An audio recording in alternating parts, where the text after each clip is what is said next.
Thanks for tuning in to the Providence Leftist Radio Podcast, where we seek to build a network of leftists in the so-called state of Rhode Island.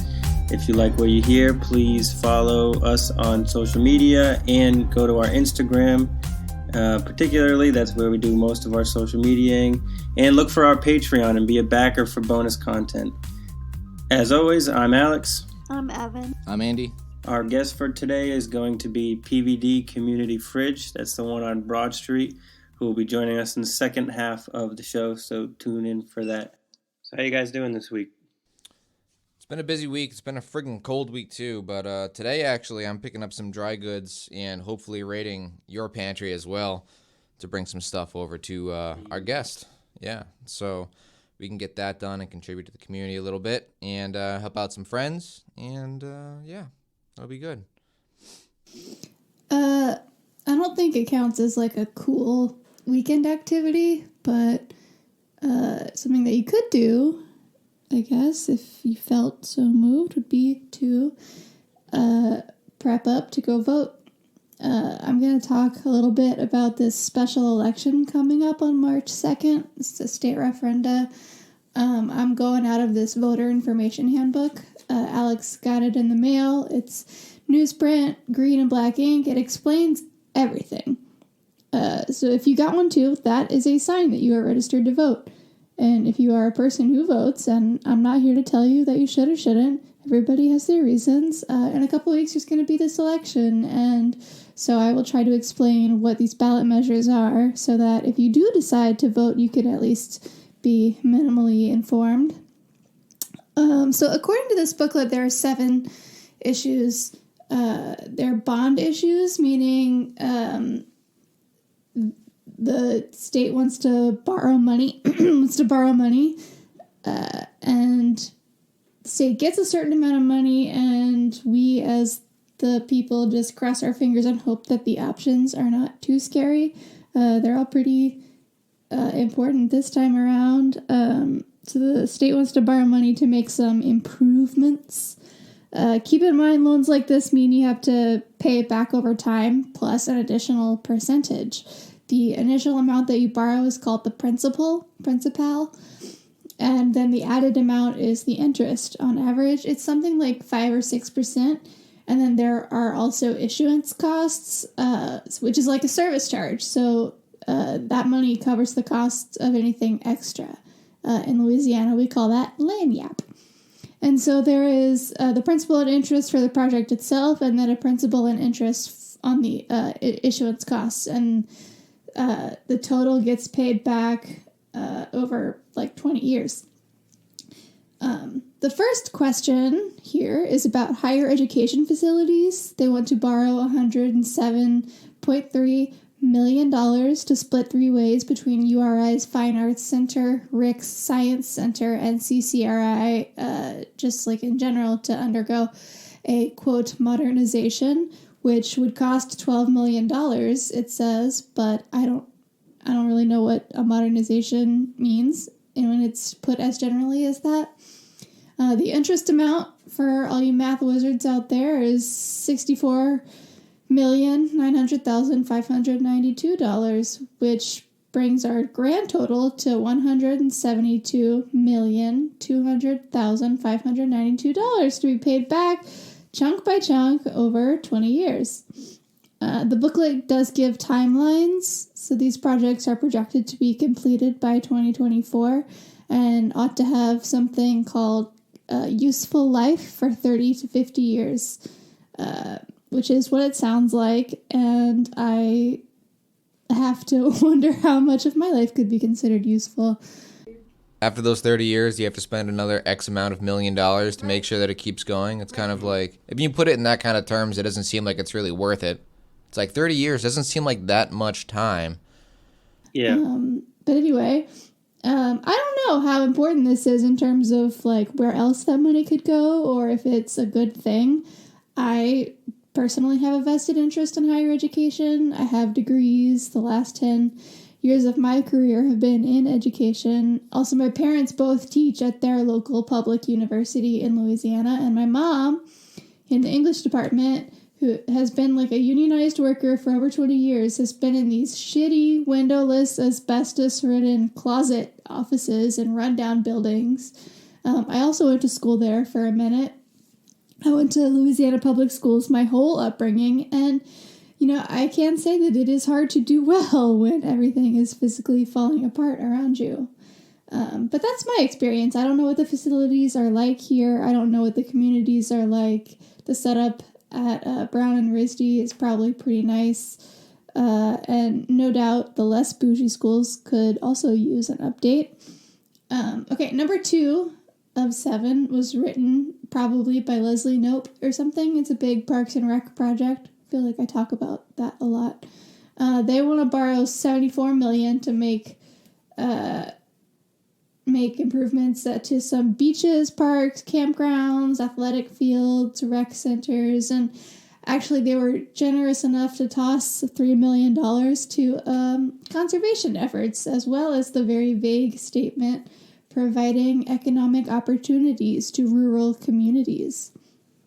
Whatever that means. No surprise, most of it is pretty vague. The word infrastructure is used 8 times. Fortunately, there's a glossary at the back of this book, and now I know that infrastructure means the basic physical facilities and organizational structures needed for operations. Google Maps, I looked up the specific places that are named in the book, and Google Maps shows me that they're all on the coast. And Wikipedia told me that tourism is the state's 2nd largest industry. So I guess they're expecting a boom in tourism in the next 5 years. Not if we don't get this vaccine business sorted out. Although the number 1 industry is healthcare, so I guess they either need us to die or live long enough to check out the new infrastructure at Colt State Park. That's right. Come for the infrastructure, stay for the economic opportunities in rural communities.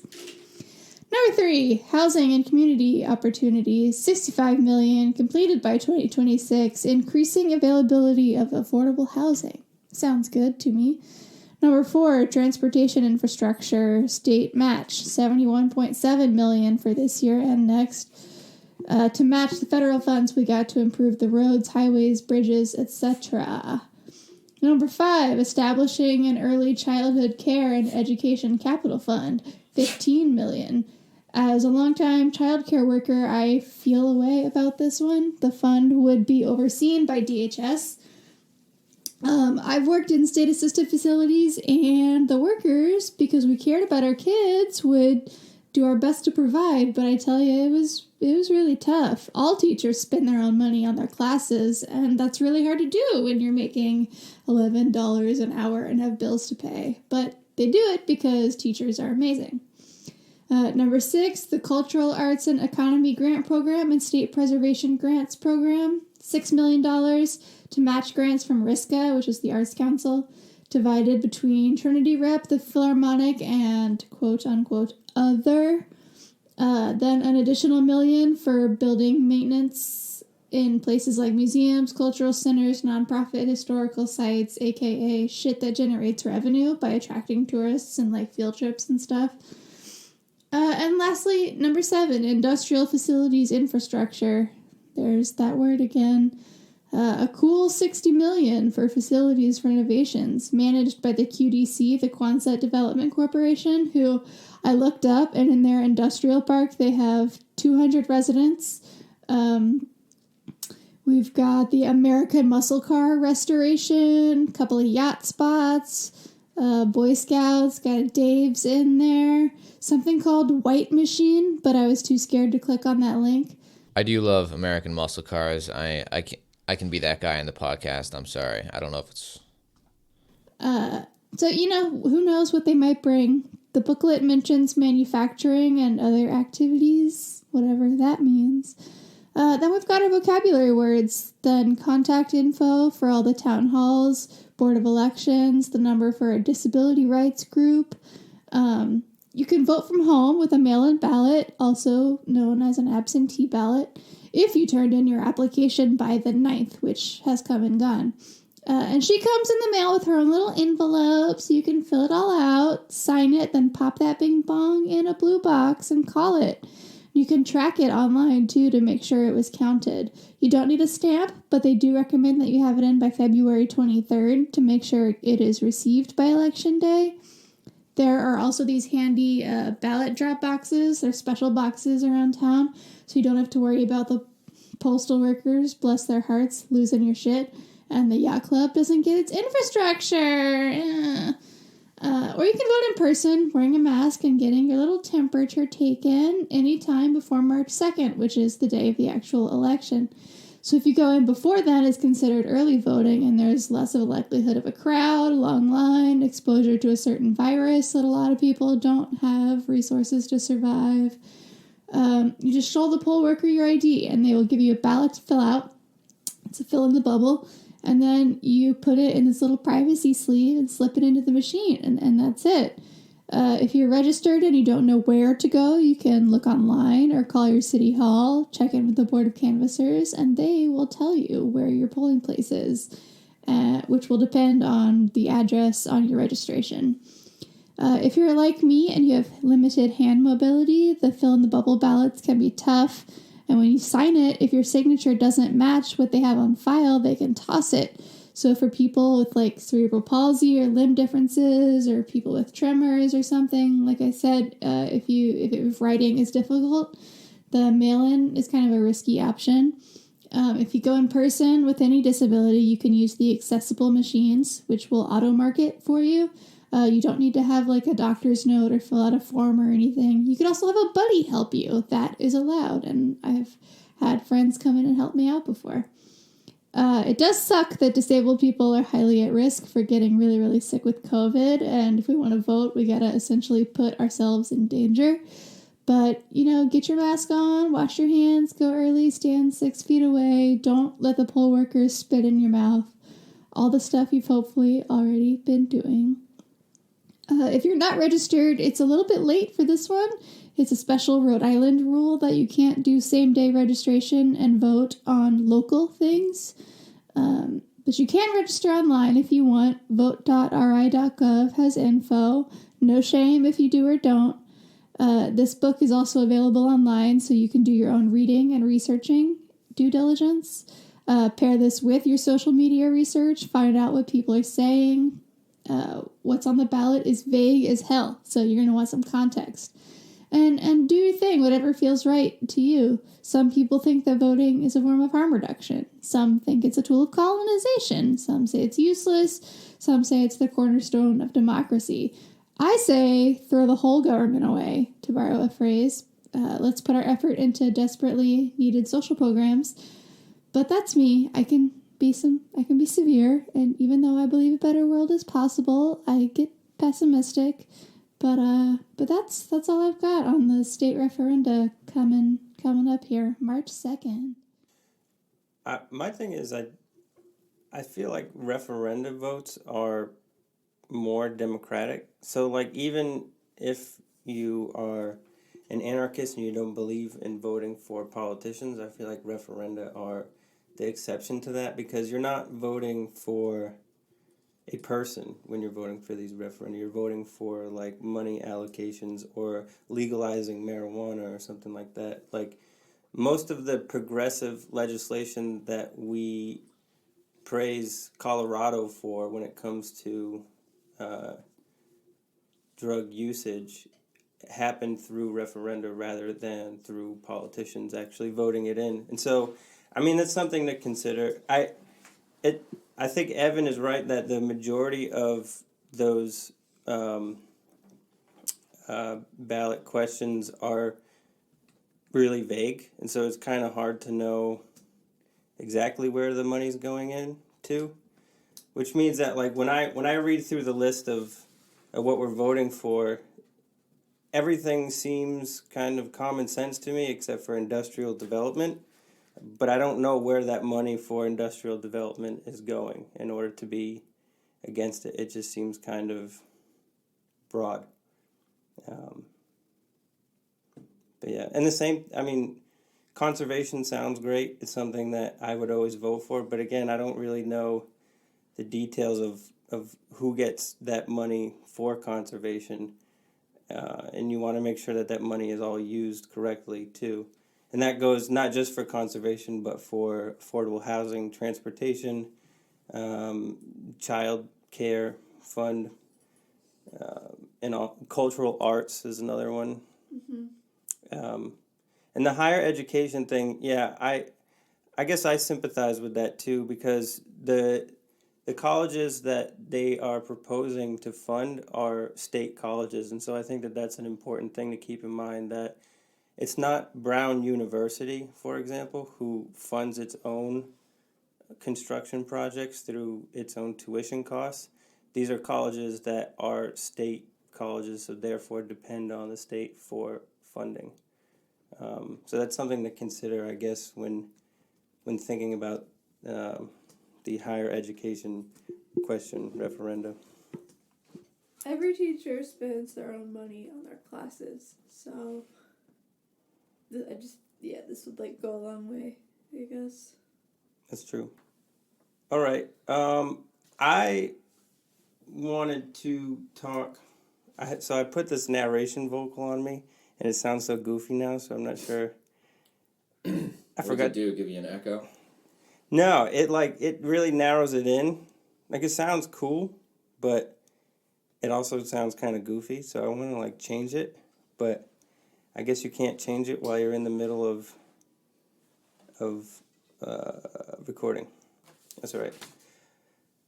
I wanted to talk about two related topics to the referenda, kind of. They're both brought up, although this particular case study is not. And this one is specific to East Providence, although I think that when used as a case study, it's revealing for other cities, including Providence and our neighbors to the north. And that is, if you walked around East Providence in the spring, if you went on the bike path or anything, or through neighborhoods, you probably saw street signs that said, "Keep Metacomet green." They were everywhere. And I remember seeing them and having no idea what it meant, and just kind of laughing at the fact that the average person walking by wouldn't understand what it meant, because that's all it said was "Keep Metacomet green." But the issue actually concerns the potential for development of a very old golf course in East Providence called Metacomet Golf Course. The original golf course has gone bankrupt, and there's this Pawtucket developer named Marshall Properties that's trying to acquire the rights to that property in order to turn it into another residential, to build more residential areas and a office development park. And the city council in East Providence seem mostly aware that doing so is environmentally irresponsible, and so it's weighing the use of eminent domain, which, if you don't know, is the process whereby a city or administrative body can seize control of the lands through legal means. In neoliberal states, that power is really frowned upon because it does amount to some people as executive overreach, because you're essentially inserting the power of the state into the property market, right? By the state seizing that land and restricting it from private buyers. But so there are two violently opposed sides to this debate over Metacomet Golf Course. There's those that believe that the city has the right to conserve the land and to turn it into a public park, especially because the golf course is so old that it technically can be registered as a historic site. No kidding. Wow. And this position that wants the city to use eminent domain is championed by Representative Greg Moore. And then there's those who believe that private enterprise has a right to do what they want with the property, as long as they have the financial resources to buy it. But at the same time, the city of East Providence is engaged in this initiative to address residents' housing needs, which in the time of COVID-19, as we all know, there are families even in East Providence, just like there are in Providence, that are struggling to pay their bills. And the city's solution is this new housing referenda, which limits or defers the payment of taxes for certain residents. And it reserves the ability to do this to certain, quote, eligible families. And it doesn't, at least from what I've read, it doesn't really provide that much of a development or understanding of what would qualify someone for these deferments. And there's a temptation to assume that allowing Marshall Properties to build more houses would lower the cost of rent overall for city residents in East Providence. But this is a mistake that cities, I think, across the United States have been making for the past 50 or so years. And even particularly our neighbors to the north in Boston and the surrounding areas, the reason why rent is so high up there is precisely because developers keep building new housing complexes with inflated renting prices. So have you ever wondered why there's so many empty apartment buildings in every city that you go to? It's because companies like Marshall Properties use residential units to store capital in.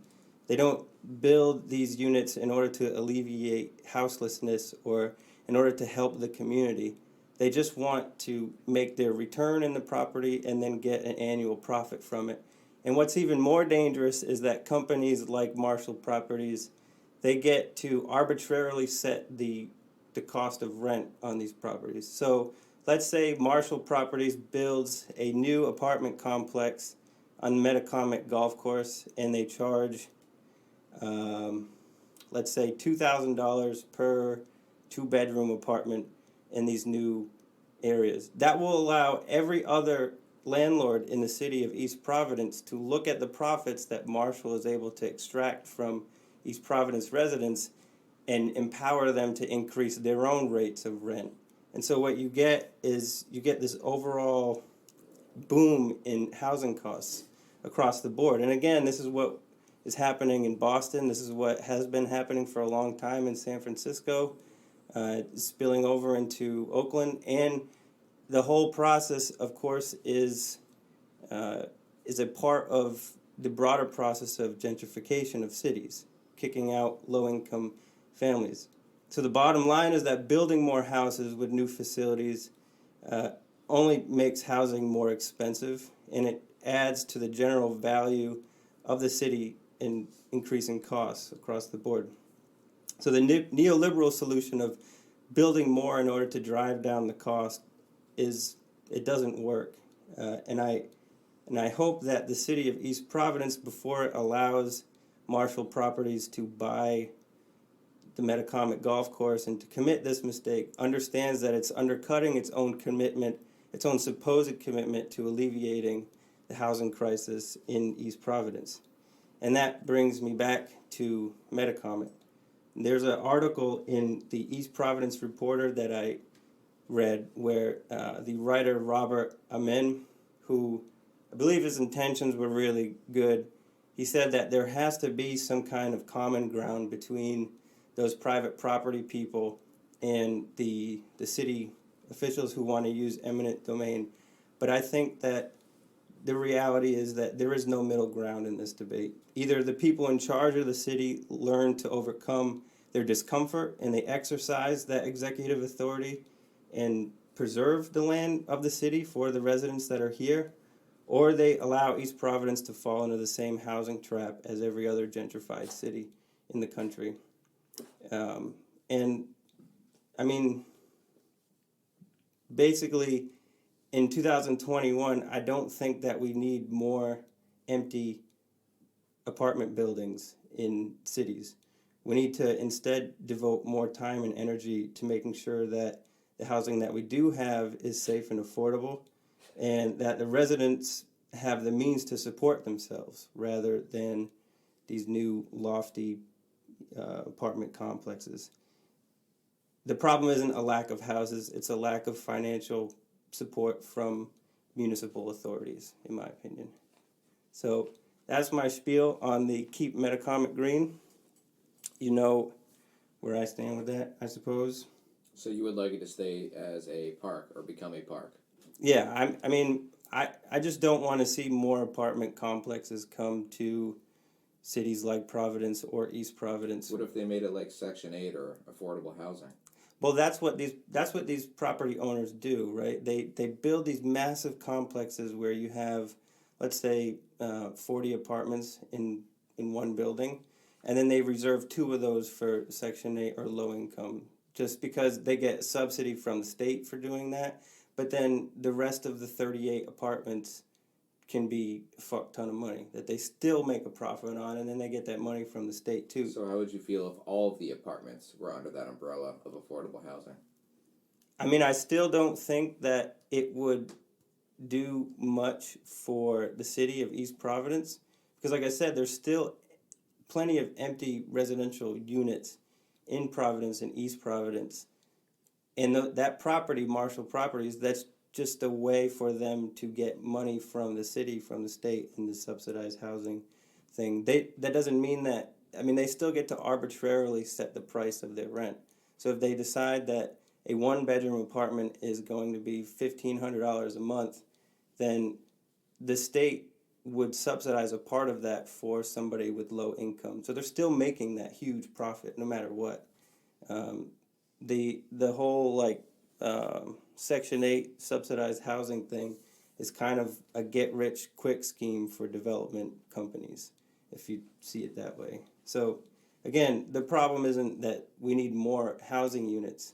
That's been the idea of Boston City for a long time and the surrounding area, that if you keep building, Charlie Baker's whole plan for his first years was keep building units and the rent will eventually go down, but it doesn't work. So instead you just have all these empty new apartment buildings with rent that's way too high for people who don't make $15 an hour to afford, you know?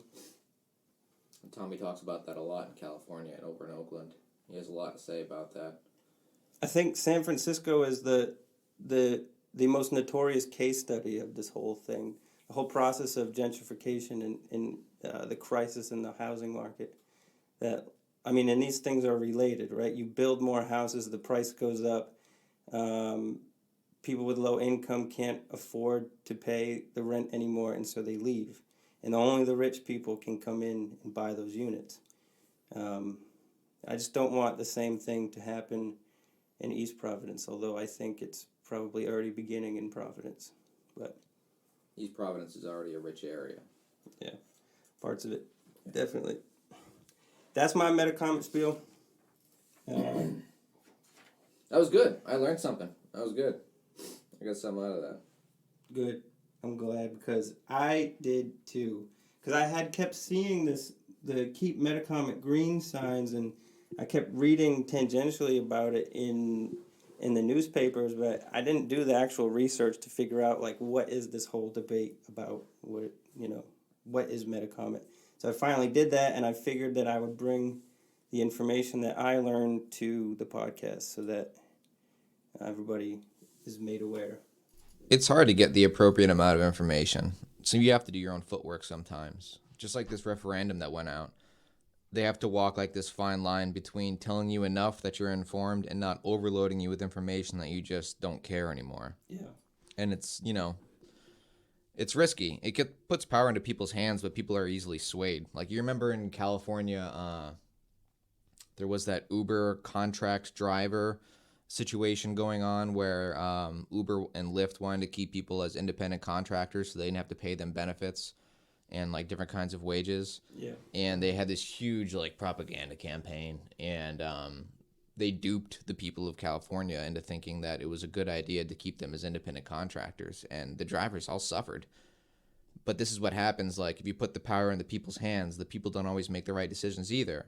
Mm-hmm. And I mean, if you put it in the representative's hands, it's on the virtue of the representative to represent the people in the way that they deem fit. So, I mean, this is, the whole system is, no matter which way you cut it, it's flawed and fucked. The best you can do is try to stay informed. So if you see an issue that is related to your community, try to seek out information about it, which is the whole point of this podcast, right? Is to try to find issues that are relevant to Rhode Island and try to make sense of them as leftists. Yeah, it's a good point. So the housing situation in East Providence can be kind of hard to understand without it being explained to you, and you did a great job. But what I'm talking about today is the price of insulin. As you may or may not be aware, insulin was patented for $1, and the price of insulin has gone up to over $1,400 a month. To address this, the former President Trump has tried to pull drugs from Canada down here to give to us for cheap, which has pissed off the Canadians because they worry that they're going to have enough for their 37 million people. And there's been a lot of activity with local politicians trying to take the reins and do something about this. The ideas have gone from the senator from Warren, Walter Flagg. He wants pharmacists to give consumers more informed choices when they're buying their medication, like the purchase of off-brand products and that kind of thing. Also, House Speaker Brian Kennedy has put forward a legislation to lower the monthly maximum to be no greater than $100 for a 30-day supply. Also, Rhode Island Senator Melissa A. Murray wants to limit the insulin copay to $50 for a month's supply. Lastly, David Morales, Rhode Island State Rep for District 7, has the lowest price point. It's $25 per month. And recently held a testimony drive online where if you had some kind of story about you, a friend, or a family member who was going through problems and wasn't able to buy the insulin that they needed, or had to do really crazy things or sell things to get the insulin that they needed, he wanted you to message him so he could use your testimony on the floor and then use that as a way to sway people's opinions to lower it down to $25, because there's a lot of politicians that are working on this. And I think they all want this on their record saying that they put forward a way to lower the prices of insulin for their constituents. But it's running like a gamut of prices. Like I said, you have 100, you got 50, you got 25, you got people that are trying to say, oh, just give them more choices and they can figure it out. It's good for them. But I would recommend that you seek out David Morales because he's got the lowest amount that he's trying to push through. He just put a bill on the floor. The number is H5151 or Hotel 5151. It's by far the most affordable for the people. It's going to give people an opportunity to live safely and not have to ration their drugs or not take their drugs because they can't afford them and risk their life or limb. So if you could, give him some support. David Morales RI, that's his tag on Instagram. This is not a political endorsement by any means, but looking at the other politicians that are talking about this issue, I think that he has the biggest benefit for us. So I would reach out to him if he asks for another testimony drive and try to help him out, because helping him out in this situation can have great results for a lot of people in this state and the city.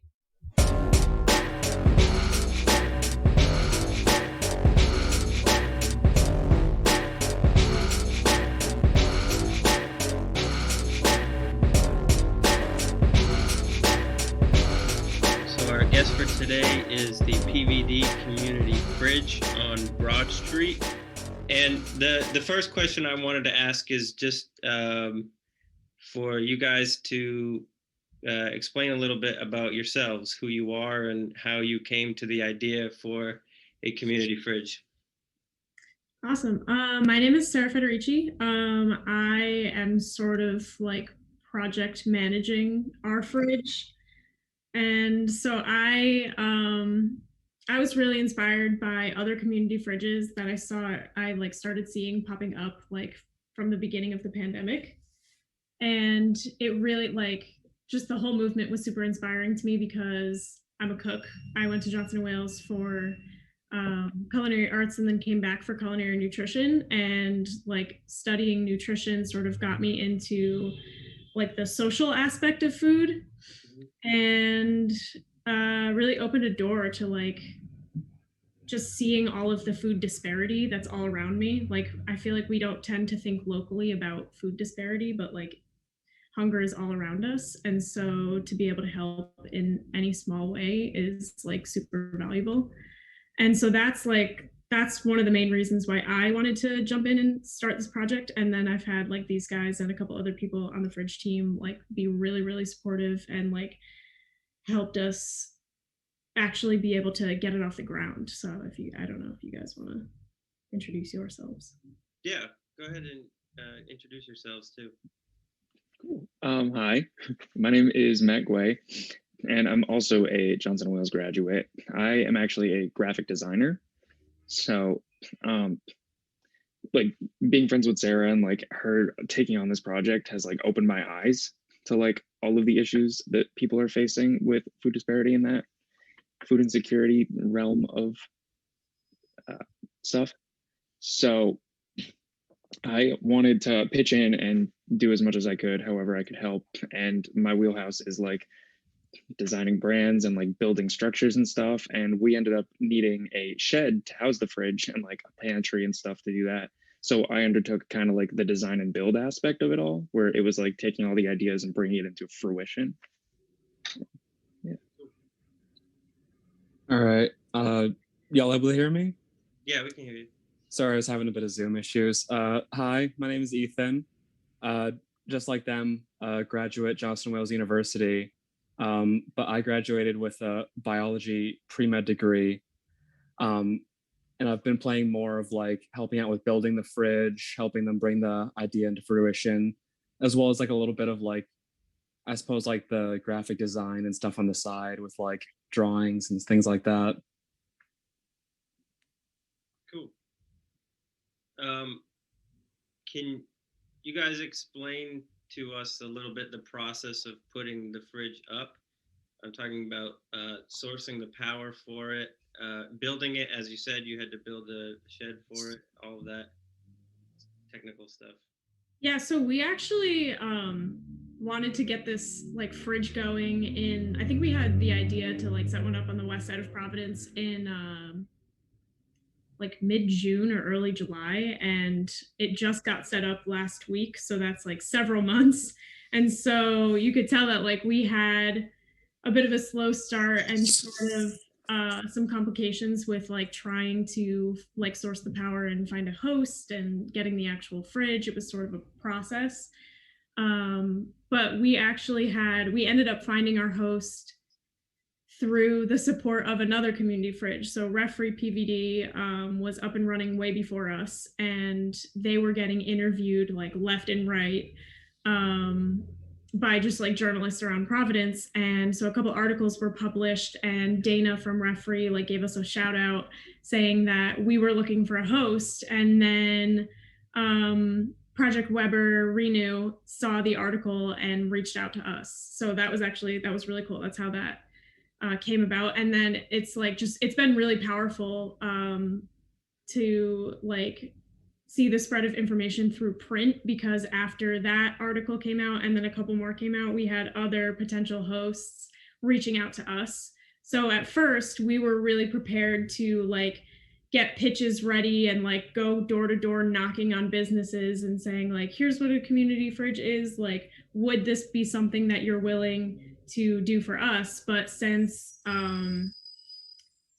Providence and just, I don't know, people in general have become more aware of what the fridge is, they've been excited about it like on their own and have ended up being like, I want to host, can you bring a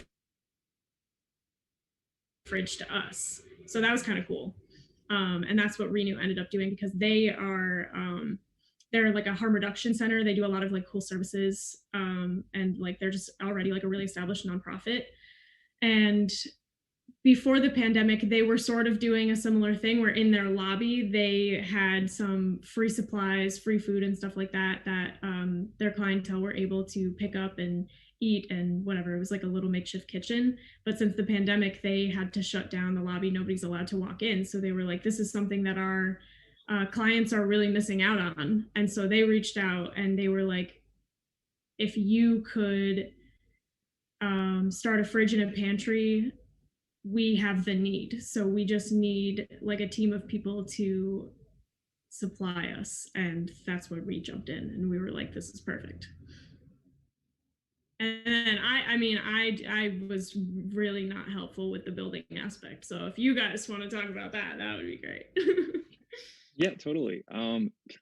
So we were obviously like contacted by Sarah and stuff, and she told us that she had this space and we kind of needed to like custom build it because Providence sidewalks aren't the best, and like the storefront was like a little weird. And normally it's my understanding that like community fridges are made from like donated supplies or like found material and stuff, but we were fortunate enough to have a GoFundMe that raised enough money that we could go and like buy some supplies and all that to build like pretty nice shed.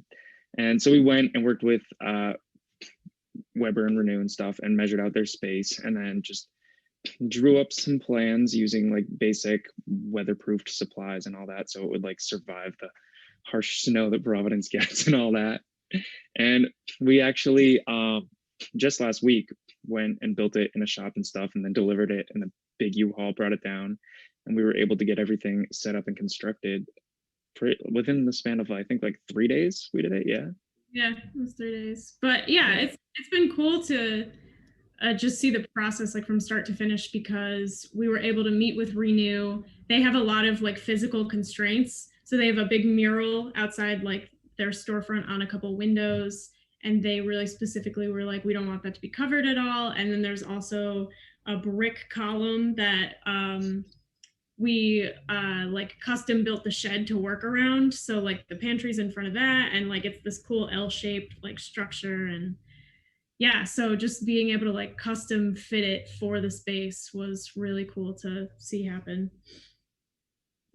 Cool. Ethan, do you have any? I had to mute you because there was some sound in the background, but just yeah, sorry. I mean, they covered it pretty well over the span of like 3 days. We had went to this cute little shop over in New Hampshire where we had just really just every day we're like pressing to make this fridge from like nothing but like the few planks and things you'd find like lying around at Home Depot and stuff like that. And it was really rewarding sort of putting it all together and watching it go from just a pile of some variety of plywood to like this whole beautiful structure that we were able to transplant from one place into just the streets of Providence. Mm-hmm. So before you got a invitation from the place where it is now, did you have any ideas for neighborhoods to put it in, or were you just kind of looking for anywhere? Yeah, so we all actually live on the west side, and so it was pretty important to me to have it like in our neighborhood, just because I don't know, I like to work close to home, and I think that there is a lot of need in this area.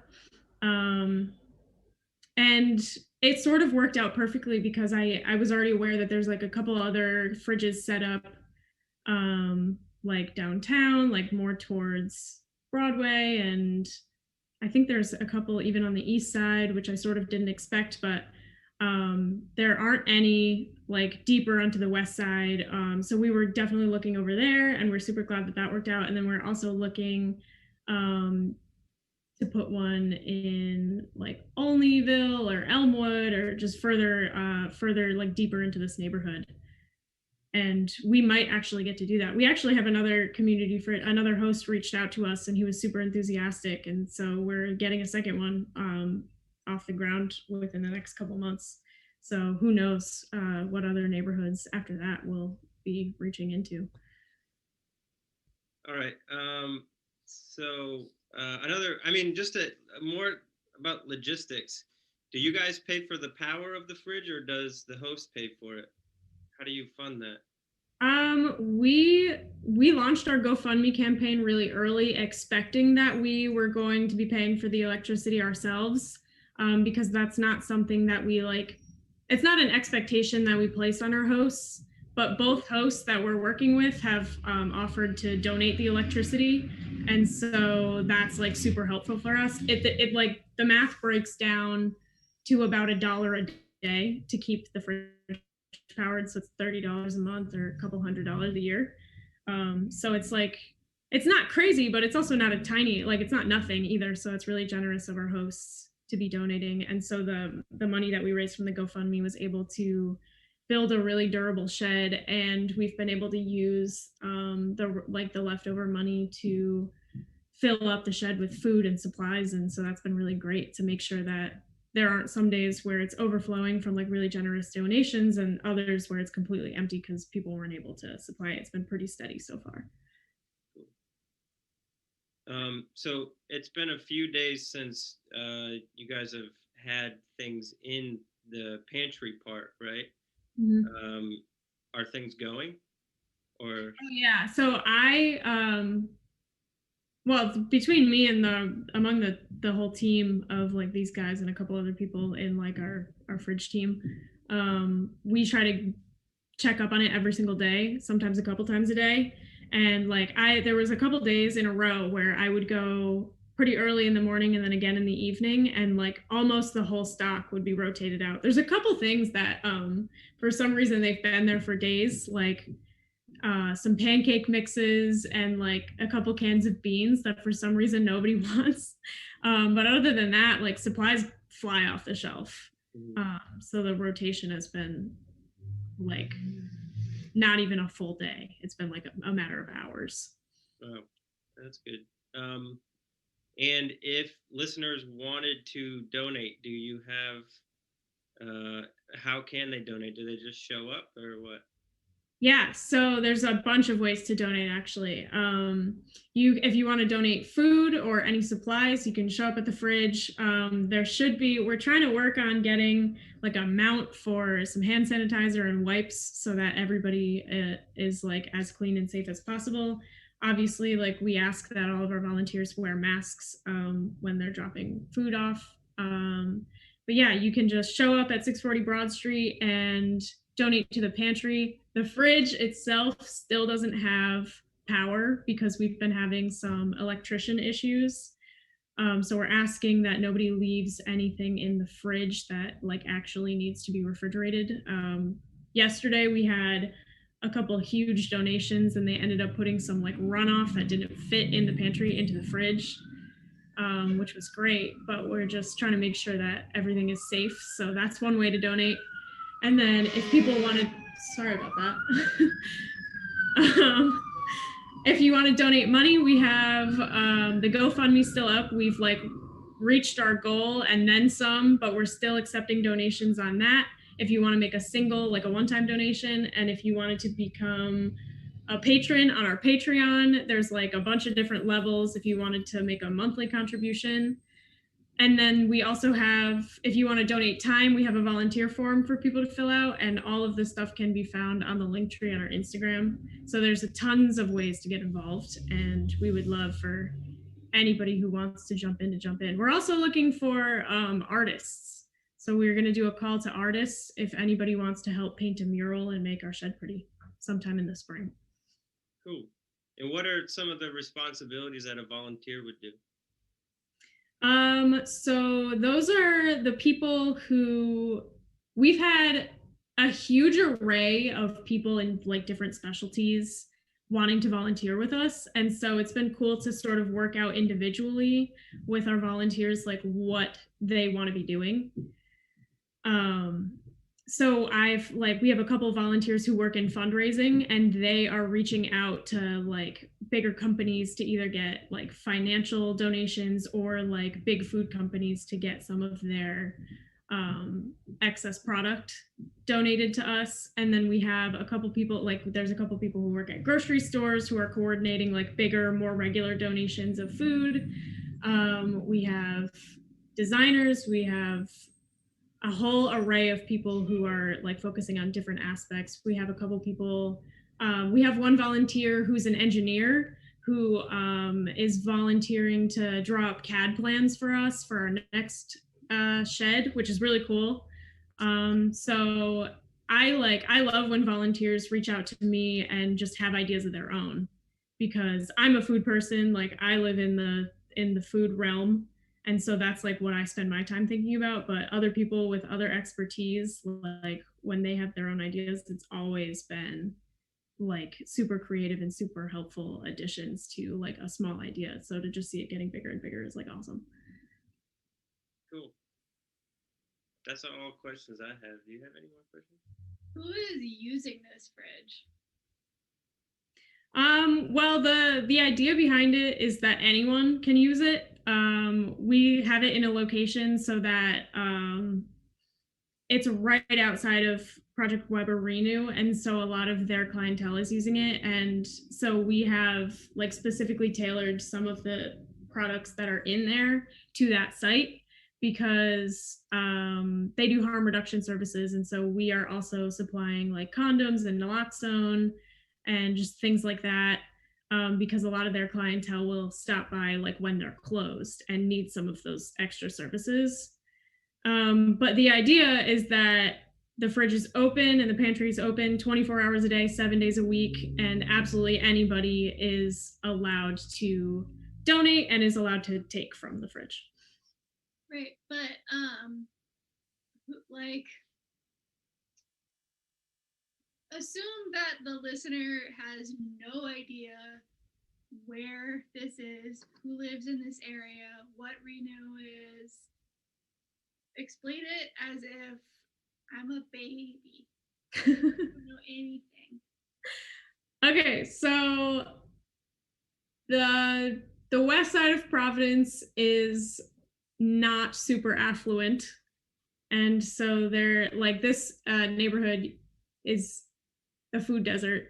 It technically is no longer classified as a food desert because Urban Greens was opened up, but Urban Greens, as great as they are, it's not like a one-stop shop solution to solving like food insecurity, because Providence isn't, the infrastructure of Providence doesn't really like allow easy access to food for people like who don't have cars or who don't make a ton of money.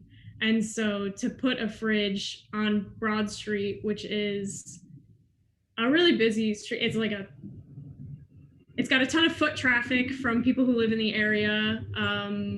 There's like pretty densely populated neighborhoods all around it. I don't have like the specific demographic breakdowns or anything, but just my experience of living on the west side, it's like, I'm not wealthy. This isn't a crazy wealthy area. And so it's just for people who, it's like the community is helping itself. And so that's been the most rewarding part of the project for me, I think, is just seeing like neighbors and people who live in the actual neighborhood donating supplies and taking supplies and just being able to help ourselves. Yeah, because if you don't have a car, it's hard to get to places like Urban Greens or to, I don't even know what the other closest grocery store would be. Maybe Price Rate on Outwells or whatever that place is. But yeah, it just, we're trying to promote access to good food in as many little pockets and neighborhoods as we can. Do you get the sense that the people who are using the fridge, like people who are getting food from the fridge, they're like people with housing, they have accesses to kitchens and like tools and stuff? Or do you get the sense that there's a lot of unhoused people using the fridge? I would say it's a good mix. I would say, just based on my observations of what gets taken from the pantry really quickly versus what stays for longer, suggests that more unhoused people are using the supplies, because the things that fly off the shelf is like tampons and pads, like all the feminine hygiene products, all stuff like that. And then like fresh produce and things that are ready to eat. But the things that sort of tend to stay on the shelves are things that need to be prepared. So like that pancake mix has been sitting there for a couple days, which suggests to me that like somebody's not taking it because they can't use it. Because if you don't have a stove to cook pancakes on, you have no use for pancake mix.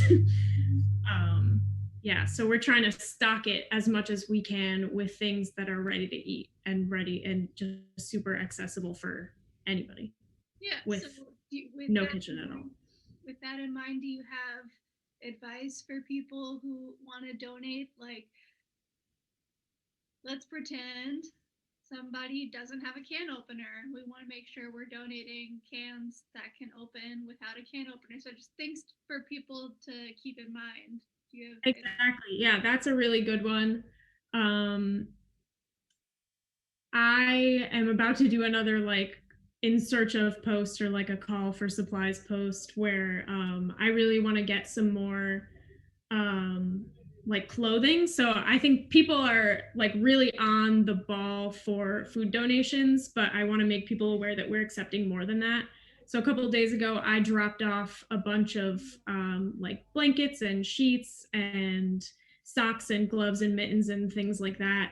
And they were all gone within a couple hours. And it's like, you know, the weather's been bad. It's going to remain cold for a while. And so I would love to see some more like supplies and clothing to keep warm. I would love to see more.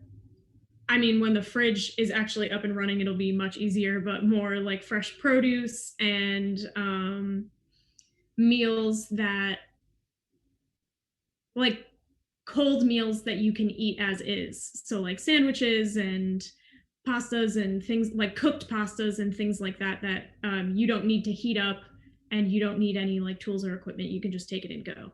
Yeah, I was going to ask about that when the fridge is up and working.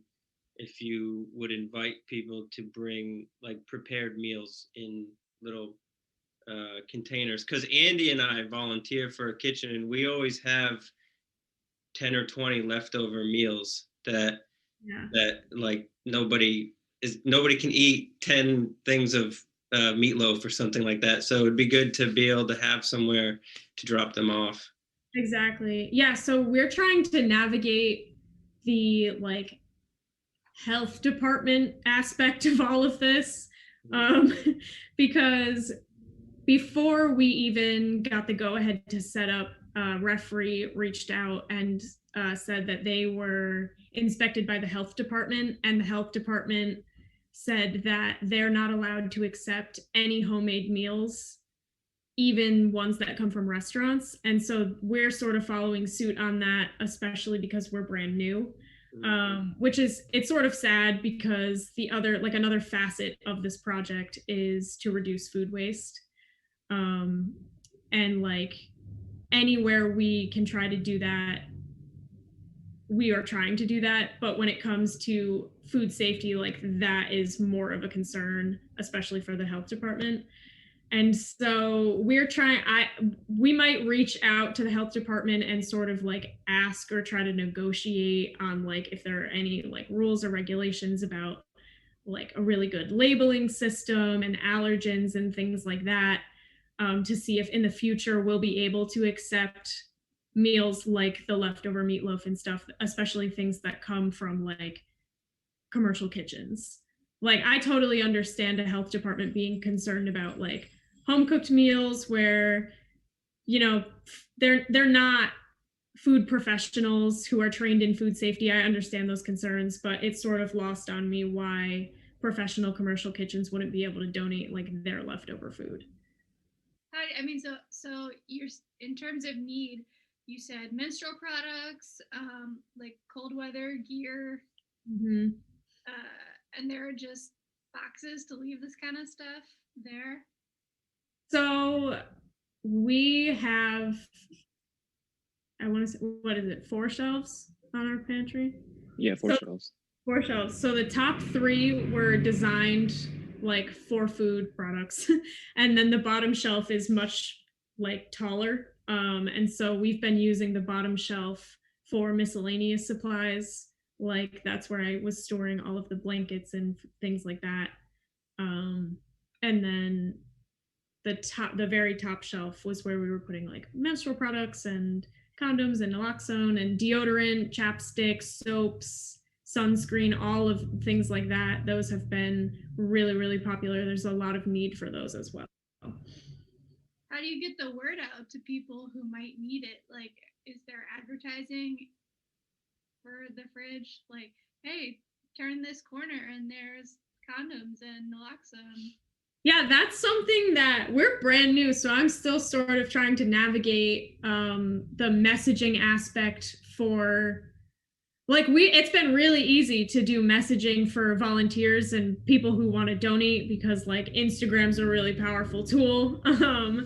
But on the other side, we're still trying to figure out the best ways to communicate with the people who are using the fridge. And so we know that Renew is doing a lot of that messaging for us with, like, telling their clientele, making announcements of their own to, like, their networks. But, like, on the ground, that's a pretty good idea of, like, having, like, little signs or roadmaps or something to direct people who might need it towards our little stop. One time I saw there were these little sheets of paper that you could take. They're about this big, that had circled the location on, like, a Google map of where the fridge is. And so you could think of something like that maybe says, like, pass it along or something. And it's like a piece of paper for somebody to give somebody else with, like, minimal wording, just in case you can't read, for example. But it has the picture location, at least, of where the fridge is in that neighborhood. I don't know. Just an idea, I guess. I've seen it somewhere. I think it was in, like, Berlin or something. Word of mouth will do its thing. I think people, especially people who, you know, are a little bit disenfranchised, may not be as trusting of a flyer or whatever. Yeah. So yeah, I guess you gotta hope that word of mouth does its thing. Yeah, I mean, so far, it's not like we've stocked the pantry and it's been sitting there. So we know that people are using it, but just to be able to get the word out to as many people as we can help as possible, that's ideal. Plus, I think it's good to be in direct communication with the community that you're serving. You can't just be, like, assuming, like, oh, they want this and this and this. It's like, you gotta actually definitely talk to them. Yeah, I'm trying to also figure out a way. I don't know if it's going to be able to, like, because again, what you were saying about people being, like, not trusting of, like, a flyer or a survey or any type of communication like that, which is totally understandable. I've been trying to figure out a way to get some data about what the biggest needs are for our specific community, because it's like I can look at the data from other community fridges in Providence, I can look at the data from other community fridges around the world, but it's like, again, like, we want to be able to serve the needs and the specific needs of the people who are here and who are using it. Yeah. Is it just a couple of y'all, like, making a board, for lack of a better term, or do you have a lot of people involved? We have, like, our core, it's the three of us, and then two more people who have been doing, like, most of the setup. And now that we've gotten up and running, there's, I think on our volunteer network, we're at, last time I checked, 26 people. And so that's been really cool. It's been really easy to, if I notice, like, the fridge is super low and I'm low on time or whatever, it's been really easy to just be able to text a couple people and from our network and see if they can make a drop off. So that's been really cool. But I think every day we've gotten one or two more volunteers, which is awesome. That is awesome. What are some of the challenges that you've been facing? It's been challenging to. This dude's laughing. It's been really challenging to get the fridge up and running, like the fridge itself. It's been funny, actually. We, like, custom built the shed to fit over this brick column that has this electrical box, specifically through the requests of our hosts. And then the day we were coming to install it, I got a frantic call saying, there's no outlet in there. And so we were like, well, we have to come install it anyways. And we've been making do ever since. But a couple days later, I got another frantic call saying, is it possible to move that whole shed to another brick column about 25 feet down? And we were like, yeah, we'll make it work. Because it turns out that column with the electrical box needs to be accessed by the fire department or fire marshal or something. And so they have to get a new outlet installed on a new brick column, and we're going to have to pull that whole thing out and move it somewhere else. So that's been a huge, just physical challenge. And then our other challenges are, just trying to figure out how to make it consistent. I spend like all day worrying about like, I'm going to make a drop off, or somebody from the community is going to make a drop off early in the morning, and then it's all going to go in an hour, and then I'll check up on it again and it'll just be completely empty. And like, who's going to stop by hoping and expecting there to be things for them, and it's empty? Like, that's just my worst fear. So it's been like a big challenge to figure out how to get consistent supplies rotating in and out all the time. Have you gotten any negative feedback? Are people Yelp reviewing your fridge? I'm sorry, there's another siren. I totally missed that. You do live on Broad Street. Oh, yeah. What did I say? Are people Yelp reviewing? Are people Yelp reviewing your fridge? Are you getting any negative feedback? I haven't personally heard any negative feedback. I went,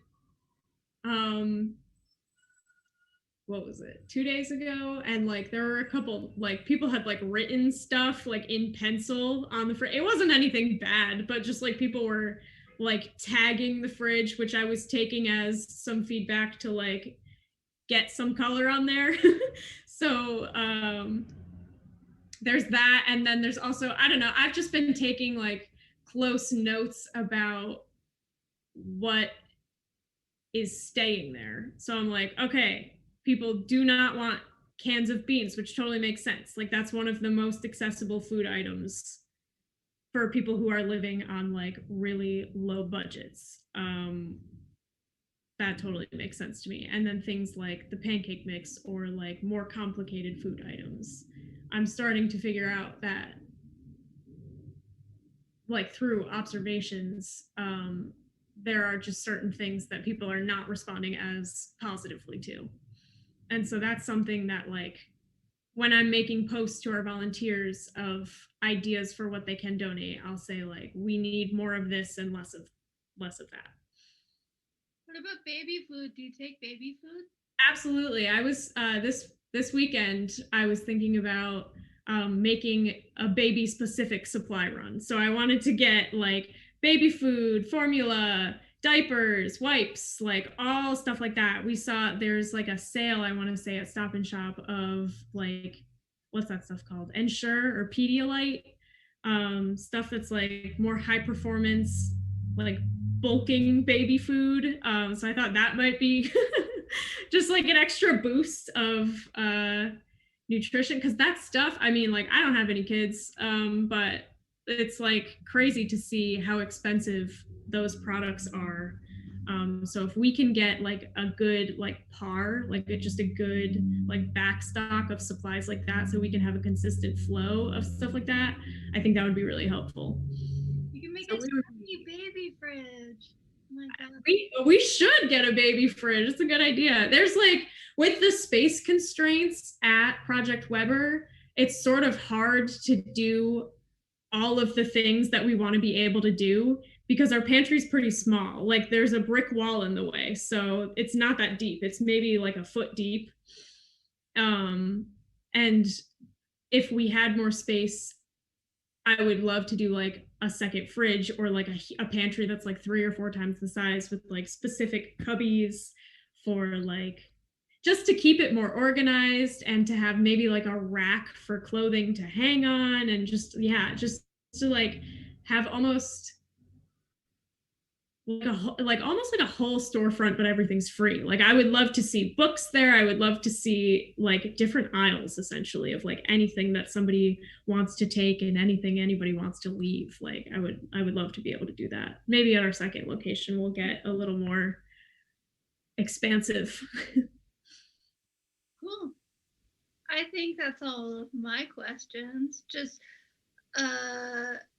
if there's anything that you want to advertise, I'm constantly reposting things on Instagram, but you can send stuff to me directly if you want me to get the word out. That would be really great because we're always trying to get the word out. Do you have a website or anything? What's your Patreon link? I can send the actual Patreon link to you. We don't have a website yet, but we have just like our link tree, which will send you to like Instagram, email, a bunch of different articles if you want to learn more about community fridges in general, our GoFundMe, our Patreon, like all that stuff. So I can send you that. Cool. Awesome. Well, thank you for coming on the show and talking about your fridge. And it looks great. Andy dropped off a donation earlier yesterday, I think. Mm-hmm. It was a huge donation. It like filled up the pantry completely. So that was great. And he had a lot of good things to say about it too. So thank you guys for taking the time to come on. Yeah, thanks for having us. Thank you so much. The musical guest for today, as requested by Sarah and the gang, is Bocheck from Providence. So if you like what you hear, check them out. And as always, if you enjoyed the podcast, find our Patreon, become a subscriber for bonus content, and find the community fridge and drop some stuff off. Thanks for listening.